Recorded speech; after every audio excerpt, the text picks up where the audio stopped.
ఇళ్ల స్థలాలు ఇచ్చారు, ఉద్యోగాలు ఇచ్చారు. వాటిల్లో లంచం అనేది పార్టీ అనేది లేకుండా చేశారు. అంటే కూటమి ప్రభుత్వం వచ్చింది కదమ్మా, కొత్త ప్రభుత్వం వచ్చింది, మీకు ఎలా అనిపిస్తుంది? బానే ఉందిలే కానీ రోడ్లు పోయండి, రోడ్లు బాగా పాడైపోయి జనం ఎన్నో కుటుంబాలు దెబ్బతింటున్నాయి.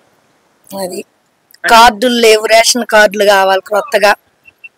అది అంటే గతంలో మీరు ఈ రోడ్లు చూసుకున్నారు కదా, ఎందుకు పట్టించుకోలేదంటారు జగన్మోహన్ రెడ్డి గారు?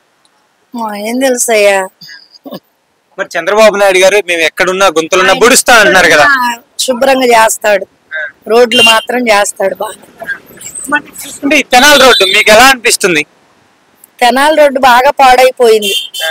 7 గంటలు దాటితే అన్ని యాక్సిడెంట్లే. మరి ఈ రోజు వీళ్ళు అధికారంలోకి రాగానే ఆ ఒక సైడ్ నుంచి చేసుకుంటూ వస్తున్నారు కదా, ఎలా అనిపిస్తుంది? వేస్తున్నారు, చంద్రబాబు గారు వేస్తాడు, రోడ్లు బాగానే చేస్తాడు.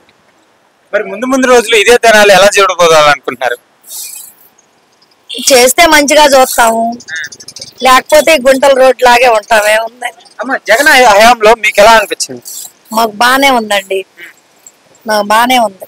జగన్ బాగానే చేశారు అంటే జగన్ 5 సంవత్సరాల్లో ప్రజల పట్ల ఉన్నారంటారమ్మా? పెద్ద పెద్ద ఆయన పేద ప్రజలకు చేశాడు, చిన్న చిన్నవి అందిని. జగన్మోహన్ రెడ్డి గారు పేదోడికి న్యాయం చేసేలా బతికారా? అవును, ఆయన పెట్టిన ప్రతి ఒక్కడం గాని పథకాలు గాని అసలు ఎలా ఇచ్చారమ్మా? ఆయన బానే చేశాడు కానీ రోడ్ల దగ్గర ప్లాప్ అయ్యాడు. చిన్న చిన్నవి బానే చేశారు.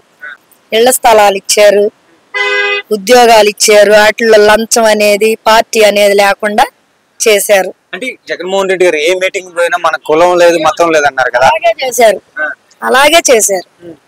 మరి ఈ రోజు చాలా మంది చూసుకుంటే జగన్మోహన్ రెడ్డి గారు అనేక మాట్లాడుతున్నారు, మీరు ఎలా భావిస్తున్నారు దాన్ని? అసలు నేను ఎవరిని ఎప్పుడు మాట్లాడకూడదు. అంటే మీరు కాదమ్మా, అంటే చంద్రబాబు నాయుడు గారు చూసుకుని జగన్ గారి మీద మాట్లాడడం అలా ఎలా భావిస్తున్నారు? నేను ఎప్పుడు జగన్ గారిని అన్ను, చంద్రబాబు గారిని అన్ను. మనం ఎంత మాత్రం పొలం అయ్యాలని అంటానికి ఒక ఇల్లే సర్దుకోలేము మనం.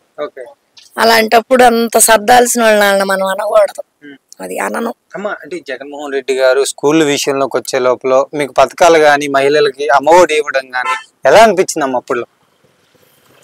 బానే ఉందిలే అయ్యా, కొన్ని నష్టపోయాం. ఇప్పుడు మాకు సచివాలయం జాబ్ రాటానా పిల్లోడు సీటు తీసేసి అప్పులు చేసి చదివియాల్సి వచ్చింది. నేను అటు ఒక లాభం ఉంది, ఇటు ఒక నష్టం, అలా ఉందన్నమాట.